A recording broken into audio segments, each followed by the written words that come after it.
बहुत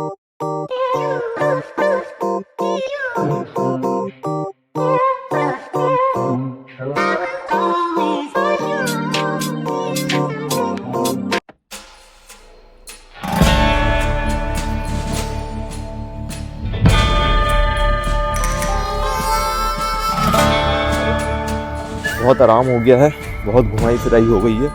तो गाइस यहाँ पे हो गई है शाम।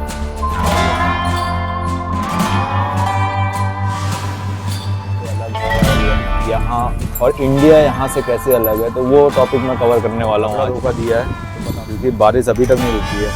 अभी मेरे को नहीं लग रहा रात भर में रुकने वाली है। बताइए, इजीली हर कोई इससे अप्लाई कर सकता है और यहाँ पे आ सकता है।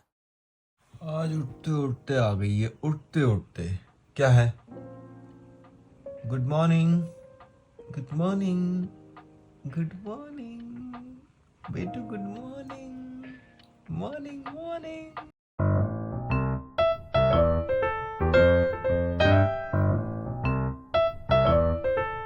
हेलो, गुड मॉर्निंग बाबा लोगों, बड़े बुजुर्गों को प्रणाम, बच्चों को प्यार।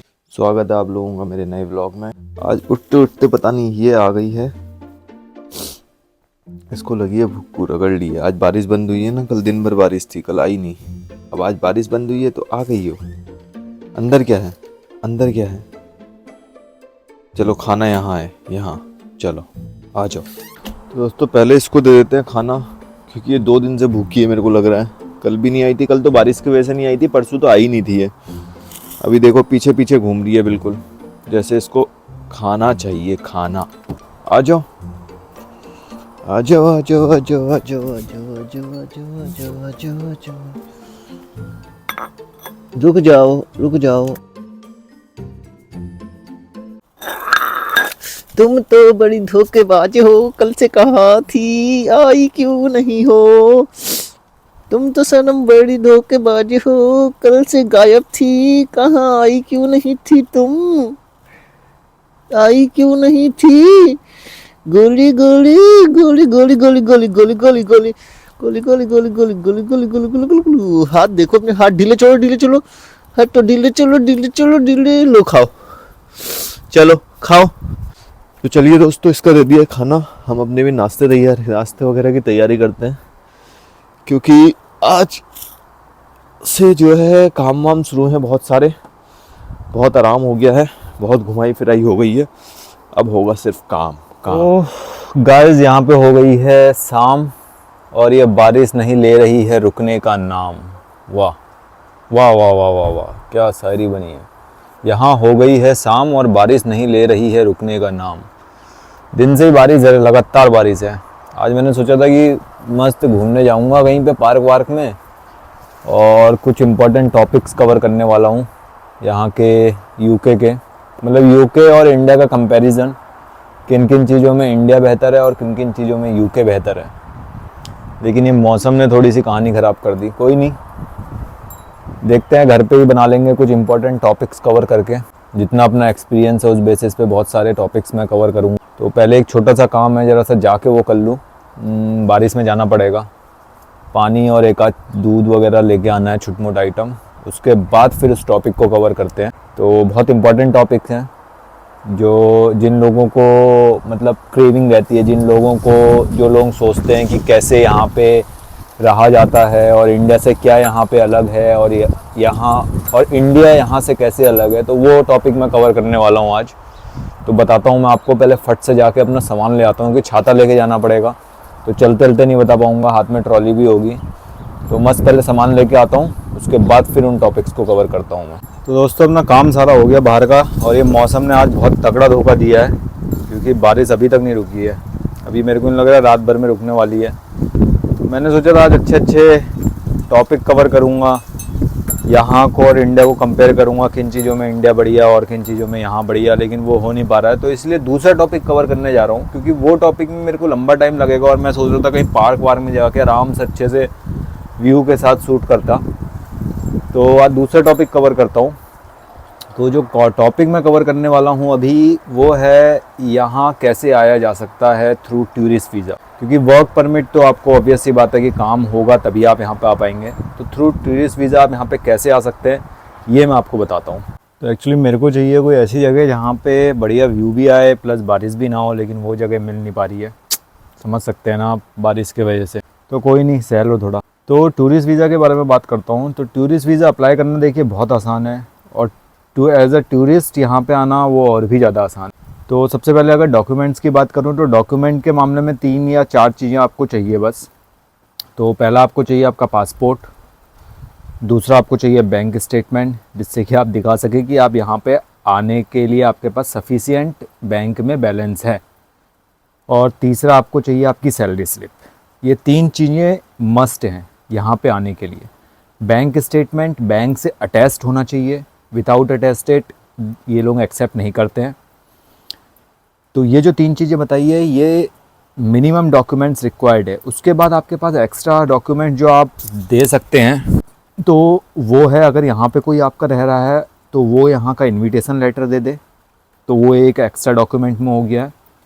और दूसरी चीज़ कि आप यहाँ पे आने का अगर प्लान कर रहे हैं तो अगर आप एक यहाँ पे होटल या फिर कोई एयरबीएनबी बुक कर लें जो कि रिफंडेबल हो जिसका अमाउंट, ऐसा कोई एयरबीएनबी या फिर होटल बुक कर लें, क्योंकि वीज़ा आने में टाइम लगता है, उसके बाद आप उसकी डेट वगैरह चेंज कर सकते हैं। तो ये हो गई है डॉक्यूमेंट की बात। अप्लाई कैसे करें वो बहुत ज़्यादा सिंपल है।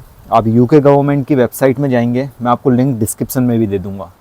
आप यूके गवर्नमेंट की वेबसाइट में जाएंगे, वहाँ पे जाके अप्लाई टूरिस्ट वीज़ा करके आएगा, तो वहाँ पे जाके आपको अपना फॉर्म वगैरह भरना है। तो अपने फॉर्म आपने भरा, अपनी सारी डिटेल्स भरी, तो वो जो डिटेल्स होती है वो नॉर्मल डिटेल्स होती है जो कि आपके पासपोर्ट वगैरह में भी मेंशन होता है, एक्सेट्रा एक्सेट्रा, नाम, फादर नेम, एड्रेस, और वो सब आपको अपने डॉक्यूमेंट्स में भी मिल जाएगा।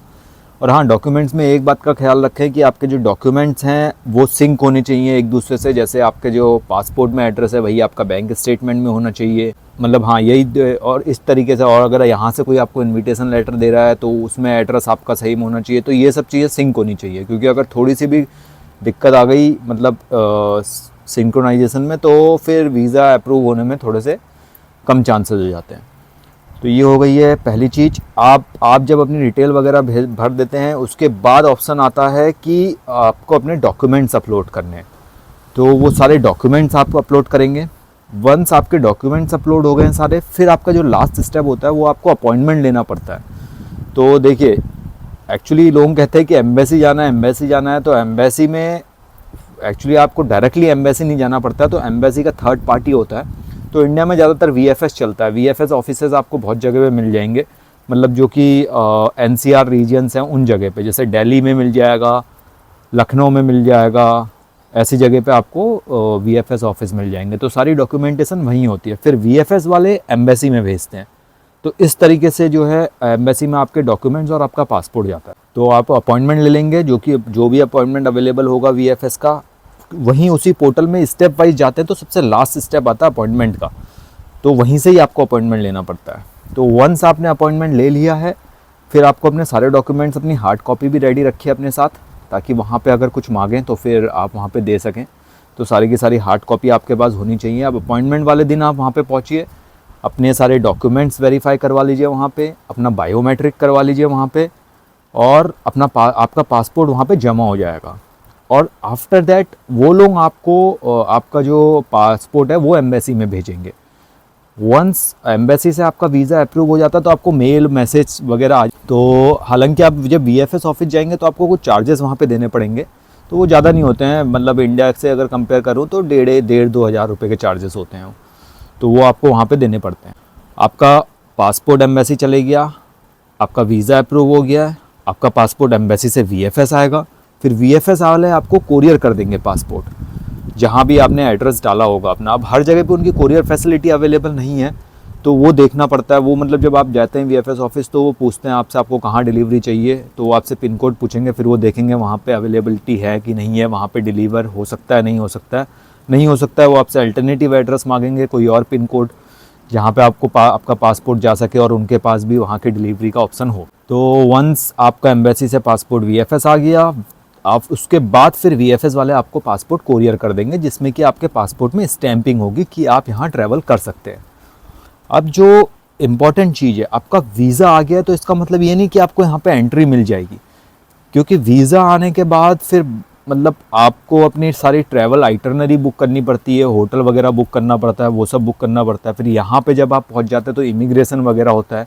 तो इमिग्रेशन जब हो जाए आप तभी समझिए कि आप जो है एंट्री कर सकते हैं, क्योंकि इमिग्रेशन यहाँ पे थोड़ा सा टफ रहता है, खासकर टूरिस्ट वीज़ा पे जब कोई आता है तो वो बैंक की डिटेल्स वगैरह वहाँ पे भी इमिग्रेशन में भी चेक करते हैं कि आपके पास सफिशिएंट पैसा है नहीं है यहाँ पे सर्वाइव करने के लिए एज अ टूरिस्ट वीज़ा। अब जो टूरिस्ट वीज़ा जो यहाँ का आपको मिलेगा वो मिलेगा 6 महीने का। बाय डिफ़ॉल्ट आपको 6 महीने का टूरिस्ट वीज़ा मिलता है, और ऐसा नहीं है कि आप यहाँ पे आके उस टूरिस्ट वीज़ा को एक्सटेंड करा सकते हैं।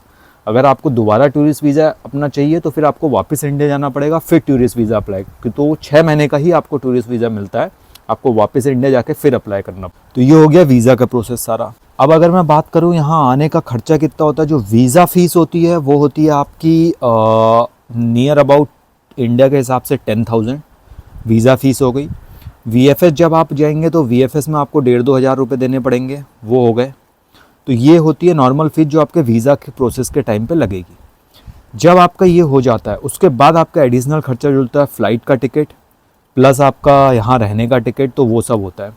तो फ़्लाइट का टिकट आजकल नॉर्मली अगर आप 1-1.5 महीने 1.5-2 महीने पहले अगर बुकिंग करा रहे हैं तो एक बंदे का दोनों साइड का फ़्लाइट का टिकट आप मानते हो चलिए 800-900 पाउंड मीन्स 80,000 रुपये के आसपास आप मानते हुए चलिए, इतना चल रहा है इस वक्त। तो ये हो गया आपका फ़्लाइट का टिकट। अब आप यहाँ आ जाते हैं, फिर आपको होटल बुकिंग वगैरह वहीं से ही करा के, जैसे आप आए तो यहाँ पे होटल की बुकिंग आपने करा ली अपनी। वैसे मैं ये सजेस्ट करूँगा कि होटल की बुकिंग से बढ़िया आप एयरबीएनबी करवाएं।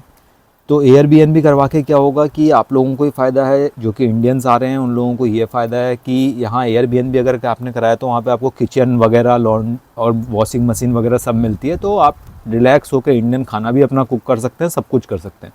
तो बढ़िया है कि आप एयरबीएनबी बुक कराएं। होटल आप बुक कराएंगे तो आपका खर्चा ज़्यादा पड़ जाएगा, तो बेटर उससे कि एयरबीएनबी बुक कराएं और एयरबीएनबी में रहें। तो एयरबीएनबी इतना महंगा नहीं पड़ेगा आपको और बढ़िया तरीके से आप घर जैसा फील करेंगे एयरबीएनबी।